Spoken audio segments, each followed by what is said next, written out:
찬송가 292장입니다.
하나님께서 오늘 우리에게 주시는 말씀 에스라 6장입니다.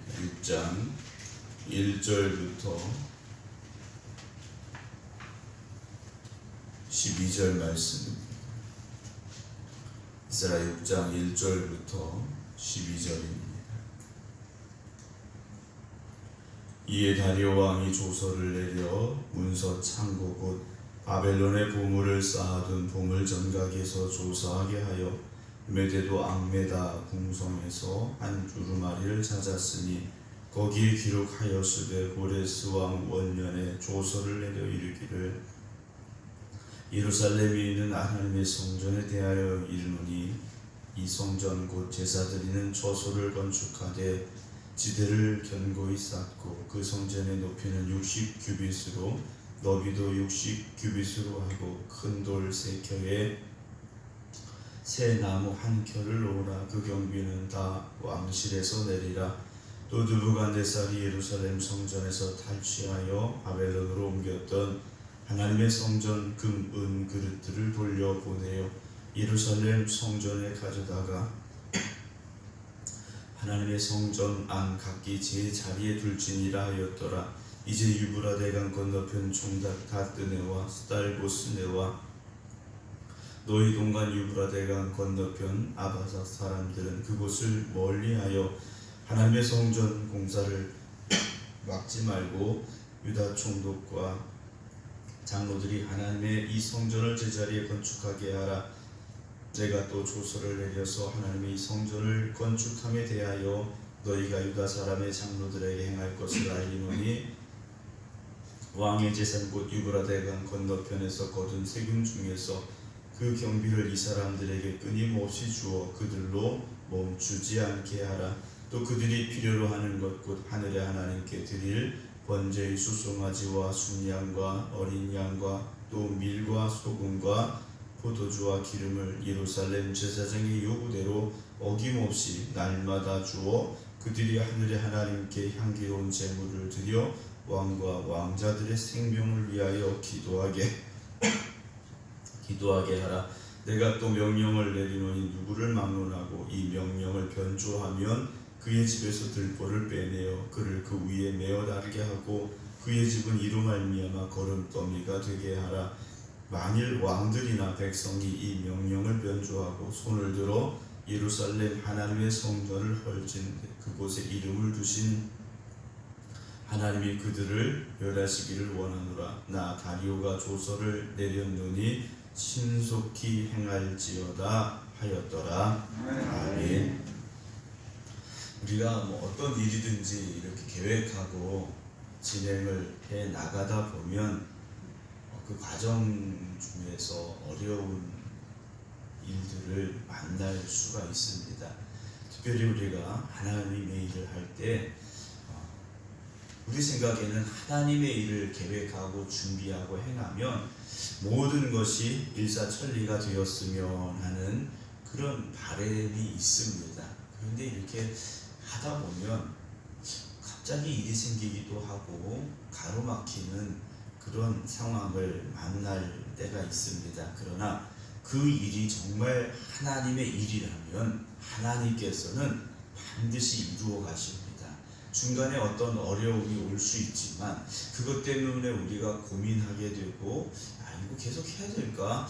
중간에 우리가 멈추거나 포기할 수 있는 상황이 올지라도 하나님이 계획하시고 하나님의 뜻이라면 결국은 하나님께서 누구를 통해서라도 그 계획을 이루어 가신다라는 것을 우리가 보게 됩니다. 그래서 중요한 건 하나님의 뜻하심과 계획하심 안에서 내 자신이 자기 자신이 정말 그 하나님의 뜻과 계획하심에 부름받은 사람이 될 것이냐 아니면 하나님의 뜻을 거스르는 사람이 될 것이냐 하는 문제밖에 없다라는 거죠. 우리가 끝까지 순종하며 나아가면 우리는 하나님의 계획에 쓰임받는 사람들이 될 수 있습니다. 그런데 거기에 내 생각이 들어가게 되고 또 현실적인 문제를 생각하다 보면 하나님의 뜻을 거스르는 사람들이 될 수도 있다라는 것이죠. 이제 5장까지 성전 건축을 방해하는 일들이 일어났음을 우리가 보게 되는데요. 그 일에 대한 결론이 어떻게 났느냐. 6장 1절 보게 되면 다리오 왕이 명령을 내렸습니다. 진짜 그 예루살렘 성전을 건축하라고 한 명령이 있느냐, 또 예루살렘 성전에서 빼앗아온 금과 은그릇을 다시 돌려보내라고 한 기록이 있느냐, 왕의 명령이 내렸던 문서 창고를 조사하게 합니다. 그래서 2절에 보면 메데도 앙메다 궁성에서 한 두루마리를 찾아냅니다. 왜냐하면 왕의 명령이었기 때문에 보관이 되어 있었습니다. 거기서 어떤 명령을 찾느냐, 3절 나오죠. 고레스 왕 원년에 조서를 내려 이르기를 예루살렘에 있는 하나님의 성전을 대하여 이르노니 이 성전 곧 제사 드리는 처소를 건축하되 지대를 견고히 쌓고 그 성전의 높이는 60규빗 너비도 60규빗으로 하고 하면서 성전 건축에 대한 명령, 또 그 성전의 크기, 어떻게 성전을 건축해야 하는지에 대한 명령이 자세하게 기록이 된 문서가 발견이 됐다라는 거죠. 사람들은 진실을 숨기려 할 때가 있습니다.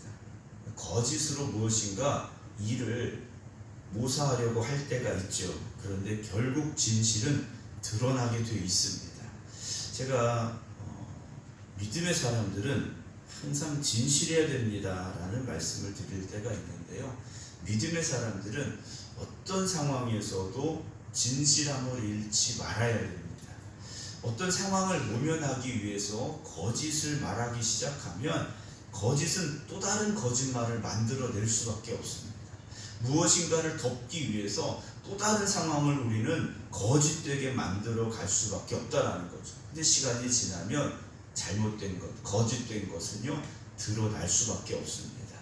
진실도 드러나게 되어 있습니다. 그래서 성도들은 말 한마디 한마디가 진실되어야 됩니다. 당장은 그 진실 때문에 내가 손해볼 수도 있습니다. 그 진실 때문에 내가 조금 부끄러울 수도 있어요. 그런데 그 부끄러움이 있을지라도 또는 손해가 있을지라도 진실함을 잃어버리는 순간 우리는요 하나님으로부터 멀어진다는 거죠. 당장은 내가 조금 손해보는 것 같아도 진실되게 살아야 되고 진실되게 말해야 됩니다. 그러면 시간이 지나면 그 진실은요 그대로 드러나게 된다는 거죠. 그 사람들이 말하는 겁니다. 야, 교회 다니는 사람이니까 다르구나 라는 말을 그제서야 하게 되는 거예요. 근데 우리가 자꾸 거짓을 덮기 위해서 포장하고 꾸며대고 이러면 그런 말을 우리가 들을 수가 없고요. 하나님의 영광을 가릴 수밖에 없다라는 거죠. 그 명령의 5절 보면 느부갓네살이 예루살렘에서 빼앗아온 성전의 금과 은그릇들이 있는데 이걸 그대로 돌려보내서 하나님의 성전 안 각기 제자리에 두어라 라는 명령도 있었다라는 것이죠. 하나님께서는요 하나님의 사람들을 통해서 일하시지만 세상의 사람들을 통해서도 이렇게 하나님의 역사를 이루어 가시는 모습을 우리가 성경을 통해서 보게 된다는 겁니다. 그 하나님께서는요 누구를 통해서 어떻게 역사를 이루어 가실지 우리가 헤아릴 수 없습니다. 그저 우리는 진실되게 말씀에 순종하면서 끝까지 하나님의 뜻을 따라 살려고만 하면 된다라는 거죠. 명령을 내립니다. 6절에 유브라데강 건너편 총독 다뜨네와 스달보스네와 너희 동관 유브라데강 건너편 아바사 사람들은 그곳을 멀리하라. 성전 건축하는데 가까이 가지도 말라 그럽니다. 성전 건축을 방해하지 말라는 겁니다. 8절에 내가 또 조서를 내려서 하나님의 이 성전을 건축함에 대하여 너희가 유다 사람의 장로들에게 행할 것을 알리노니 왕의 재산 곧 유브라데강 건너편에서 거둔 세금 중에서 그 경비를 이 사람들에게 끊임없이 주어 그들로 멈추지 않게 하라. 성전을 건축하다 보면 건축비가 꽤 많이 들어가는 상황일 수밖에 없습니다. 그런데 그 건축비를 왕에게 오는 세금에서 필요한 대로 계속 주어라 명령을 내렸습니다. 9절에서는 하나님 앞에 드릴 제물도 날마다 제공해라 그랬습니다. 하나님께서요 멈추어진 성전을 다시 건축하게 하시면서 필요한 물질도 또 그 성전에서 드려지는 제물도 모자람이 없이 채워주시는 역사를 이루어 가고 계시다라는 거죠. 우리가 말씀에 순종함으로 살아가면 하나님께서는 우리의 필요를 채워주십니다. 주님께서 하신 말씀 너무 잘하는 말씀이지 않습니까? 먼저 하나님의 나라, 하나님의 뜻을 구하시기 바랍니다. 그러면 우리의 필요를 우리가 구하지 아니한 것까지도 채워주시는 하나님의 도우심의 그 은혜를, 그 역사하심을 여러분들이 누리며 살아갈 수가 있습니다. 그런데 우리는 어떻습니까? 현실에 너무 급급합니다. 당장 오늘 이걸 어떻게 해야 될까? 내 앞에 놓여있는 이 문제를 어떻게 해야 될까? 내가 풀려고 하면 안 됩니다. 내가 해결하려고 하면 문제는 풀려지지 않습니다. 하나님께 맡기시기 바랍니다. 하나님을 의지하시기 바랍니다. 하나님께서 더 풍성하게 채워주시고 허락하여 주실 줄로 믿으시기 바랍니다. 10절에 그들이 하늘의 하나님께 향기로운 제물을 드려 왕과 왕자들의 생명을 위하여 기도하게 하라고 했어요. 고레스 왕이요 자기를 위해서 이 제사장들이 그 성전에서 하나님 앞에 기도하도록 이 모든 것을 그대로 다 제공하라고 명령을 내렸다라는 것이죠. 하나님께서는요 놀랍게 역사를 이루어 가십니다. 하나님께서는요 우리가 생각하고 기대하는 것 그 이상을 만들어 가시는 하나님이시라는 거죠. 그래서 이 명령을 신속히 행하라 12절의 마지막으로 기록이 되어지고 있습니다. 사랑하는 성도 여러분, 하나님은 계획하고 계십니다. 하나님은 그리고 그 계획을 오늘도 실행하고 계십니다. 우리는 그 하나님의 계획하심 안에서 순종하는 사람이 되어지고 일하는 사람이 되면 된다라는 거죠. 오늘 어느 편에 서시길 원하십니까? 하나님의 뜻에 순종하는 하나님의 일꾼으로서 살기를 원하십니까? 아니면 하나님의 일을 대적하는 자리에 서기 원하십니까? 결국 순종과 불순종의 문제일 것입니다. 오늘 저도 여러분들도 하나님 앞에 순종하면서 하나님의 명령에 따라서 하나님의 말씀대로 살아갈 수 있는 삶이 되길 원합니다. 우리가 말씀대로 행하면 그 말씀을 이루어가시는 분은 하나님이심을 잊지 마시고 오늘도 하나님의 뜻이 이루어지기를 기도하시며 그 뜻을 이루어가시는 하나님의 은혜 가운데 살아가시기를 주님의 이름으로 축원합니다. 기도하겠습니다. 오늘도 살아계시며 역사하시는 아버지 하나님 감사합니다.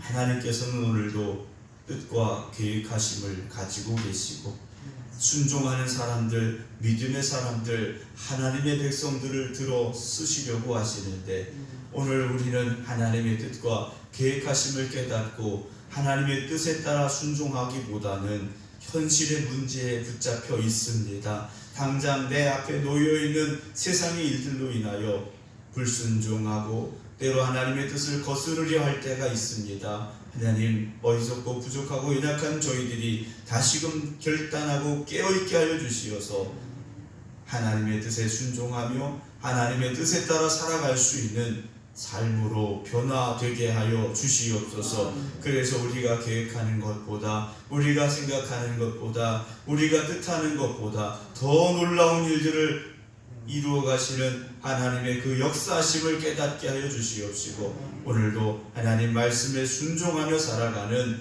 하나님의 자녀들이 되게 하여 주시옵소서. 오늘도 이 성전에 나와서 또 각 가정에서 깨어 믿음의 제단을 쌓아 기도드리는 모든 성도들 주님 붙잡아 주시옵시사. 험하고 힘든 세상 살아가지만 오직 믿음으로 살기를 소망하며 기도드리는 저들이오니 하나님께서 오늘도 능력의 팔로 붙잡아 주시어서 오늘도 역사하시는 하나님 은혜 가운데서 승리하는 날이 되게 하여 주시옵소서. 질병으로 고통당하는 이들 치유하여 주시옵시고 세상의 문제로 고민하며 근심하는 이들 주님께서 함께하여 주시어서 모든 문제가 해결되게 하시고 그 마음에 하나님이 주시는 기쁨과 감사와 찬송이 넘쳐나게 하여 주시옵소서. 이제는 우리 주 예수 그리스도의 은혜와 아버지 하나님의 극진하신 사랑하심과 성령님의 감동 감화 교통하심이 오늘도 오직 말씀에 순종하며 하나님의 일꾼으로 이 하루를 살아가겠습니다. 기도드리는 성도들 위해 이제부터 영원토록 함께 하시기를 간절히 축원하옵나이다. 아멘.